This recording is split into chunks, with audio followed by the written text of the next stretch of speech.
오직 나의 나 된 것은 하나님의 은혜입니다. 아멘. 오늘 하루도 하나님께서 도우셔서 우리의 슬픔이 변하여 춤이 되게 하시고 구원의 즐거움을 회복시켜 주시기를 소망합니다. 이 시간 다 함께 사도신경으로 우리의 신앙을 고백합니다. 나는 전능하신 아버지 하나님 천지의 창조주를 믿습니다. 나는 그의 유일하신 아들 우리 주 예수 그리스도를 믿습니다. 그는 성령으로 잉태되어 동정녀 마리아에게서 나시고 본디오 빌라도에게 고난을 받아 십자가에 못 박혀 죽으시고 장사된 지 사흘 만에 죽은 자 가운데서 다시 살아나셨으며 하늘에 오르시어 전능하신 아버지 하나님 우편에 앉아 계시다가 거기로부터 살아있는 자와 죽은 자를 심판하러 오십니다. 나는 성령을 믿으며 거룩한 공교회와 성도의 교제와 죄를 용서받는 것과 몸의 부활과 영생을 믿습니다. 아멘. 하나님의 말씀은 시편 42편 1절에서 5절 말씀입니다. 하나님이여 사슴이 시냇물을 찾기에 갈급함같이 내 영혼이 주를 찾기에 갈급하니이다. 내 영혼이 하나님 곧 살아계시는 하나님을 갈망하나니 내가 어느 때에 나아가서 하나님의 얼굴을 배울까? 사람들이 종일 내게 하는 말이 내 하나님이 어디 있느뇨 하오니 내 눈물이 주야로 내 음식이 되었도다. 내가 전에 성의를 지키는 무리와 동행하여 기쁨과 감사의 소리를 내며 그들을 하나님의 집으로 인도하였더니 이제 이 일을 기억하고 내 마음이 상하는도다. 내 영혼아 내가 어찌하여 낙심하며 어찌하여 내 속에서 불안해하는가? 너는 하나님께 소망을 두라. 그가 나타나 도우심으로 말미암아 내가 여전히 찬송하리로다. 아멘. 시편 42편은 고라 자손의 시로 현재 고통 속에서 부르짖는 시인의 탄식과 하나님을 향한 깊은 갈망의 내용을 담고 있습니다. 시인은 깊은 고통 중에 빠져 있습니다.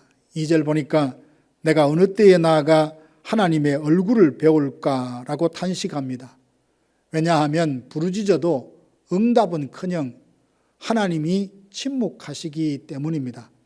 3절도 보면 주위 사람들은 내 하나님이 어디 있느냐며 빈정거리며 조롱합니다. 하나님의 침묵으로 인해서 시인의 마음이 상한데 거기에다가 더해진 사람들의 조롱은 뼈를 찌르는 칼과 같이 고통스러웠습니다. 이처럼 시인은 자신의 부르짖음에 침묵하시는 하나님과 사람들의 조롱까지 이중의 고통을 겪고 있습니다. 부르짖어도 하나님께서 침묵하시는 것을 경험한다면 누구나 깊은 영적인 갈등을 겪지 않겠습니까? 하나님은 자기 백성의 신음소리까지 들으신다 하셨는데 어찌 우리의 부르짖음에 침묵하시는 걸까요? 하나님의 침묵은 우리의 믿음이 견고케 되는 과정임을 믿습니다. 겨울 동안 앙상한 포도나무는 보기에 죽은 것 같지만 땅속 뿌리에서 새로운 생명을 준비하고 있습니다. 하나님의 침묵도 마찬가지입니다. 나의 부르짖음에 침묵하시니 우리가 인생의 겨울을 맞이하는 것 같지만 이는 나를 포기하신 것이 아니라 더 깊은 성장을 위한 시간이며 풍성한 열매를 맺기 위한 연단의 과정입니다. 혹 신앙생활을 하면서 하나님의 침묵하심을 경험하여 혼란과 갈등을 겪은 일이 없었습니까? 욥이 그러했습니다. 그는 경건한 삶을 살았지만 극심한 고난을 받게 되자 하나님을 찾습니다. 그러나 앞으로 가도 그가 아니 계시고 뒤로 가도 보이지 아니하며 왼쪽으로 돌이켜도 만날 수 없고 오른쪽으로 돌이키나 뵐 수 없다라고 탄식을 합니다. 욥의 탄식은 하나님의 침묵 속에서 우리들이 겪는 영적 갈등이 어떠한지를 잘 드러내 보여줍니다. 시편 42편의 시인은 폭포 소리와 깊은 바다가 서로 부르고 주의 모든 파도와 물결이 나를 휩쓸었다고 말합니다.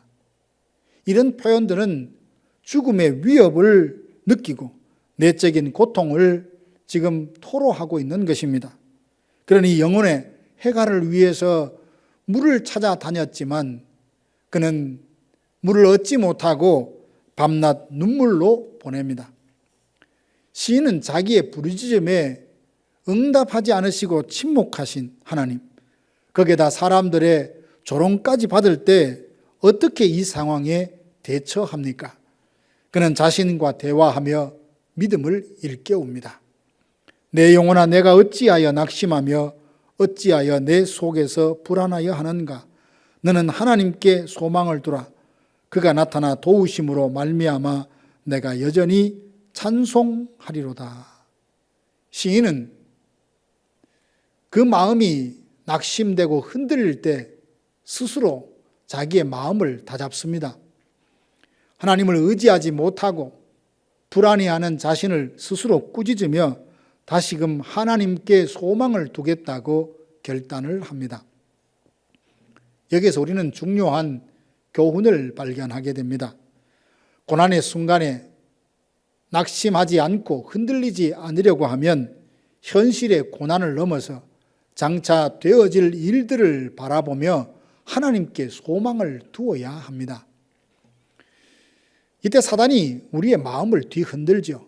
세상에 까닭 없이 하나님을 경외하는 사람이 어디에 있느냐? 이 말은 우리의 믿음의 본질을 뒤흔드는 질문입니다.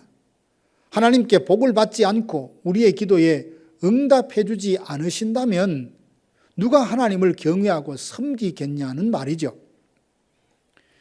과연 우리가 하나님을 예배하고 섬기는 그 모든 이유가 우리에게 복을 주실 것이기 때문입니까? 그렇지 않습니다. 우리는 하나님이 하나님 되시기 때문에 하나님을 예배하고 찬양하고 섬깁니다. 많은 사람들이 이 깨달음과 믿음에 이르지 못하기에 하나님의 침묵을 경험할 때에 쉽게 낙심하게 됩니다. 하나님의 전능하심에 의심을 품고 하나님을 신뢰하지 않으려 합니다. 그러나 진정한 믿음은 침묵 중에도 하나님은 여전히 나와 함께 하시며 장래의 최후 승리를 얻게 될 것이라는 것을 소망 중에 바라보는 것입니다. 시편 기자는 고난 중에도 하나님을 찬송하리라 결단을 합니다. 하나님께서 나를 축복하실 때뿐만 아니라 침묵하실 때에도 여전히 하나님을 경외하는 것, 형통한 삶이 아니라 십자가를 지고 가는 그 길을 걷게 하셔도 감사하며 나아가는 것, 이것이 우리가 걸어야 할 참 믿음의 모습입니다. 사랑하는 성도 여러분, 다니엘의 세 친구들은 느부갓네살 신상 앞에 절하지 않았다는 이유로 그 앞에 끌려 나왔습니다. 그래서 평소보다 7배나 더 뜨거운 풀무불에 던져질 상황이 되었습니다. 왕은 그들에게 마지막으로 기회를 줍니다. 지금이라도 신상 앞에 절하면 좋겠지만 절하지 않으면 풀무불에 던져질 것이다. 왕의 위협에도 다니엘의 세 친구는 신상 앞에 절할 수 없다고 단호하게 말합니다. 그들은 하나님께서 자신들을 긍휼히 여기셔서 왕의 손에서 구원하실 거지만 그리 아니하실지라도, 즉 뜨거운 불 속에 던져져 한 줌의 재가 된다 할지라도 하나님 싫어한 일은 하지 않겠다고 대답을 합니다. 결국 그들은 풀무불 속에 던져졌죠. 풀무불에 던져질 때까지 하나님은 침묵하셨으니 그들은 버려진 것일까요? 아닙니다. 하나님은 불 가운데서 그들과 함께 하셔서 털끝 하나 상하지 않도록 보호해 주셨습니다. 마찬가지로 하나님이 침묵하신다 하여서 우리가 잊혀진 것도 버려진 것도 아닙니다. 우리가 느끼지 못하는 순간에도 하나님은 우리와 함께 하시고 우리의 신음소리까지도 듣고 계십니다. 때로 고난의 터널을 지날 때에 하나님이 멀리 계신 것처럼 느껴질 수 있습니다. 그러나 언젠가 터널을 다 지나면 하나님은 침묵을 깨고 우리의 부르짖음에 응답하실 것을 믿습니다. 사랑하는 성도 여러분, 하나님이 침묵하신다는 것은 우리를 버리신 것도 우리를 잊으신 것도 아니라 우리의 믿음을 연단하는 과정인 줄로 믿습니다. 과거에 경험했던 하나님의 은혜를 다시 한번 기억하며 장차 회복해 주실 미래에 대한 소망으로 현재의 고난을 넉넉히 이기는 성도들 되시기를 바랍니다. 하나님은 결코 우리를 버리시지 않습니다. 하나님은 결코 우리를 홀로 두지 않으십니다. 고난을 통해 인내를 이루고 나면 하나님은 반드시 우리의 눈에서 눈물을 거두시고 베옷을 벗기고 화관을 씌워 주실 것을 믿습니다. 하나님은 저녁에 울음이 깃들일지라도 아침에는 기쁨을 주시는 분입니다. 오늘도 하나님이 밝혀주시는 인생의 아침이 올 때까지 믿음을 굳게 잡고 주님과 동행하는 성도들 되시기를 주님의 이름으로 축복합니다. 다 함께 기도하겠습니다. 지금은 우리 구주 예수 그리스도의 은혜와 하나님 아버지의 크고 놀라우신 사랑하심과 성령의 위로교통 충만케 하심이 우리의 부르짖음에 하나님이 침묵하실지라도 여전히 하나님께 소망을 두며 낙심치 아니하고 믿음의 길을 걸으라 다짐하고 소망하는 사랑하는 성도들 머리 위에 이제로부터 영원토록 함께 있을지어다. 아멘.